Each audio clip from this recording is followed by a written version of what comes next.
आज हम बात करेंगे यूएस में जो कुछ भी होता है उसका इम्पैक्ट क्रिप्टो मार्केट पे, क्रिप्टो बाजार पे डायरेक्टली पड़ता है, बिल्कुल पड़ता है। सीपीआई हो, एफओएमसी हो, यूएस की कुछ भी मूवमेंट हो वो क्रिप्टो को इम्पैक्ट करती ही करती है। और किसी भी कंट्री की आपको इतनी मूवमेंट इम्पैक्ट करती हुई नहीं दिखेगी जितनी यूएस की दिखेगी। तो डेफिनेटली यूएस कहीं ना कहीं लीड करता है क्रिप्टो मार्केट को। बड़े बड़े वेल्स, बड़े बड़े इंस्टीट्यूशंस, कंपनीज का पैसा क्रिप्टो में लगा हुआ है, ठीक है। तो इतना तो बहुत सारे लोग समझते हैं। और अभी एफओएमसी और सीपीआई की डेट भी आ रही है 12 जून को, एक ही दिन, मतलब इवनिंग में सीपीआई डेटा आएगा और रात को एफओएमसी का डिसीजन आएगा इंटरेस्ट रेट का। तो वो तो ठीक है, वो तो हर महीने का फिक्स है। लेकिन आपको याद होगा जब 2023 शुरू हुआ था, बिटकॉइन ने बड़ी अच्छी शुरुआत की थी। और 2023 के अगर हम बात करें फरवरी मंथ से कुछ खबरें आई थी यूएस से। वो खबरें थी बैंक के दिवालिया होने की, बैंक के डूबने की। आई थिंक 2 से 3 बैंक डूबे थे पिछले साल, जो आपको याद होगा, signature bank, silicon valley bank. अभी 1 महीने पहले, आई थिंक कुछ टाइम पहले, एक और बैंक का यहाँ पे अपडेट आया। लेकिन अब यूएस में चल क्या रहा है, क्या बैंकों का डूबना कंटिन्यू जारी रहेगा?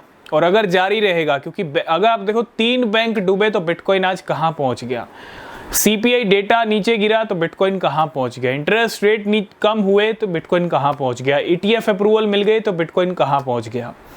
ये सारे फैक्टर्स ऐसे फैक्टर्स है जिन्होंने मिल के बिटकॉइन को चांद पे पहुंचाया। बिटकॉइन की कीमतों में 4 चांद लगाए, इसमें कोई डाउट नहीं है। बैंकों का डूबना ठीक है, क्योंकि ये कोई नॉर्मल इंडिकेशन नहीं है जो यूएस से मिल रहा है। जो आज मैं डिस्कस करने वाला हूँ ये इंडिकेशन और भी बड़ा है कि आगे जाके यूएस में और भी बैंक डूब सकते हैं। क्योंकि यूएस के अगर हम बैंकिंग सिस्टम को देखें तो भैया $517 बिलियन का एक लॉस जो है वो कहीं ना कहीं हिट कर रहा है पूरे बैंकिंग सिस्टम को। ये खबरें आजकल चल रही हैं मार्केट के अंदर।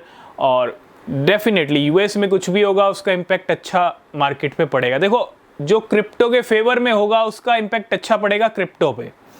कुछ ऐसा उल्टा होगा तो मार्केट पे नेगेटिव इम्पैक्ट भी पड़ता है। जैसे जब सीपीआई और एफओएमसी बढ़ रहे थे 2022 में, तो आपको पता है मार्केट गिर रहा था। यूएस डॉलर इंडेक्स बढ़ रहा था तो मार्केट गिर रहा था।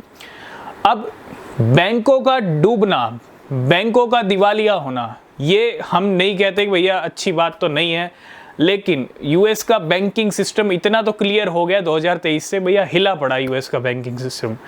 और जैसा मैंने कहा कि $517 बिलियन का कहीं ना कहीं एक लॉस बैंकिंग सिस्टम पे चल रहा है।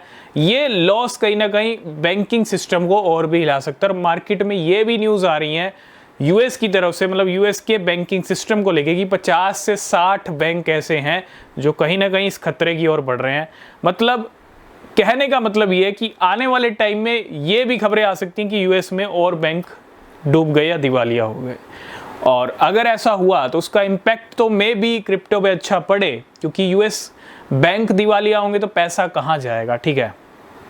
और बिल्कुल बहुत सारे जो आपने देखा 3 बैंक डूबे यूएस के अंदर, तो वो जो मनी फ्लो है वहाँ पे बहुत सारे लोगों का जो मनी फ्लो है वो क्रिप्टो में कहीं ना कहीं हुआ है।